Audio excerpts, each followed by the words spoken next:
Cawapres. Juga sama-sama ketahui, MK Majelis Kehormatan telah memberikan putusan tegas dan jelas bahwa itu melanggar etik yang berat, sehingga Ketua MK diberhentikan dari jabatannya sebagai Ketua MK. Yang sama kita ketahui juga, Ketua MK adalah paman dari Gibran. Lalu yang kedua, laporan pelanggaran pemilu di Bawaslu. Ini kami membuat laporan di Bawaslu, banyak sekali laporannya. Ini bisa kami jelaskan satu persatu. Kita sama-sama ketahui, Bawaslu sebagai lembaga pengawas pemilu dalam beberapa kasus bersikap berat sebelah. Ini tercermin dalam beberapa kasus.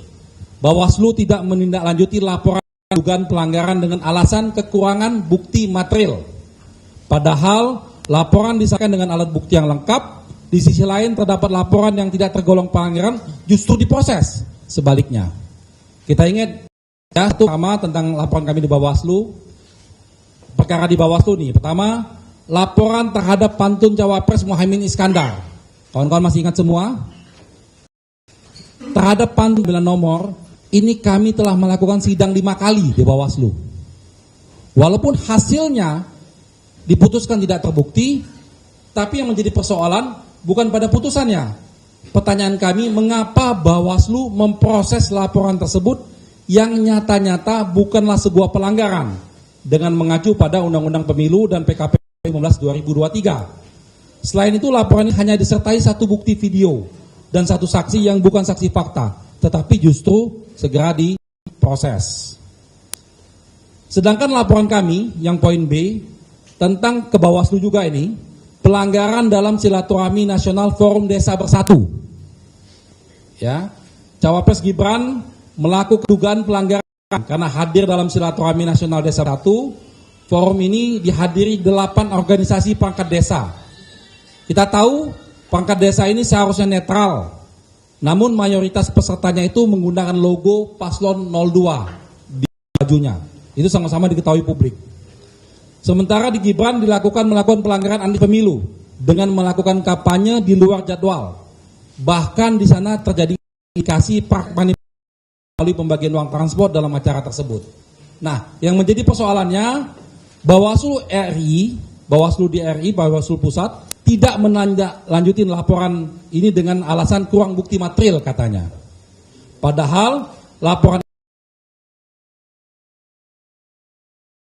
dan acara tersebut digelar secara terbuka. Semua media juga meliputnya. Sehingga tidak ada alasan bagi KPU untuk menyatakan kurang bukti material. Bawaslu menyatakan kurang bukti material tersebut. Berbeda sikap dengan, jadi ini ada beda sikap nih, Bawaslu RI dengan Bawaslu DKI. Bawaslu DKI malah memproses dugaan tersebut dan menyatakan bahwa aparatur desa yang hadir dalam forum tersebut akan terbukti melakukan pelanggaran, tetapi tidak diberikan sanksi apapun. Ya, jadi ini antara Bawaslu sendiri terjadi perbedaan. C, laporan yang kaitan dengan Bawaslu juga ini. Dugaan pelanggaran kampanye di CFD. Gibran juga melakukan pelanggaran dengan melakukan kampanye di Car Free Day.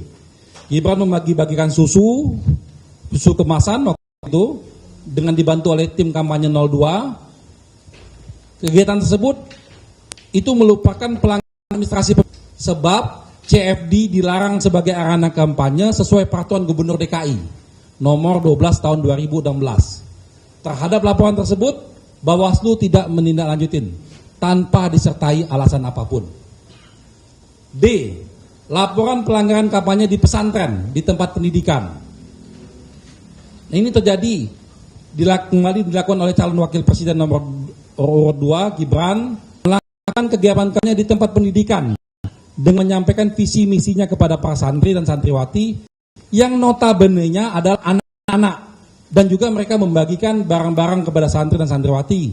Kegiatan tersebut dilakukan di Pondok Pesantren Luhur Asyakofa di Jakarta pada tanggal 10 Desember 2023. Kegiatan ini jelas-jelas melanggar pasal 15 ayat 1 Undang-Undang nomor 23 tahun 2002 tentang perlindungan anak, dan juga melanggar pasal 280 ayat 1 huruf H Undang Pemilu yang mengatur larangan kampanye di tempat pendidikan dengan membawa atribut kampanye.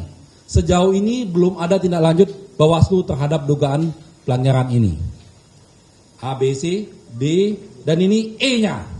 Laporan dugaan pelanggaran kampanye oleh Zulkifli Hasan di Forum Asosiasi Pedagang Pasar Seluruh Indonesia pada tanggal 19 Desember 2023. Zulkifli Hasan datang dengan kapasitas sebagai Menteri Perdagangan, terang-terangan mendukung Prabowo Gibran dalam sambutannya.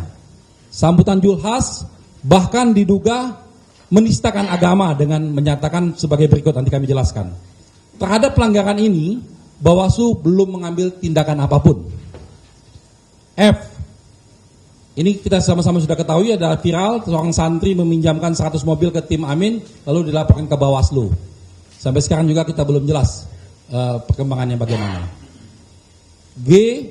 Kaitan dengan Panitia Pemilihan Luar Negeri atau PPLN Taiwan yang sudah melakukan pemungutan suara sebelum jadwal resmi sesuai ketentuan perundang-undangan.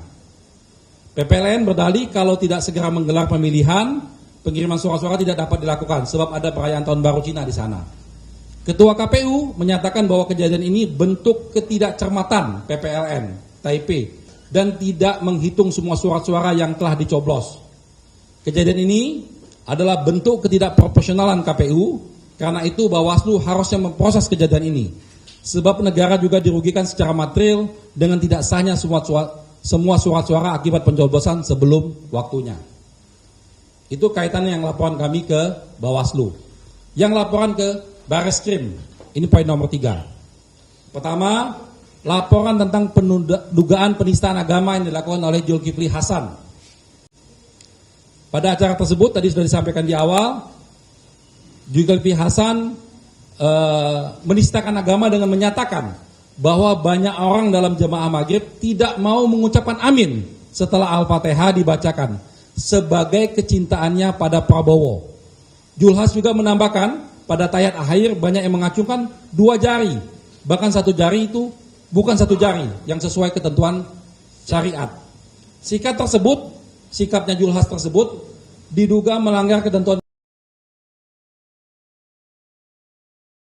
Pasal 156 KUHP yang mengatur penodaan agama in case tata cara sholat sesuai rukun Islam, rukun sholat dan sunnah sholat.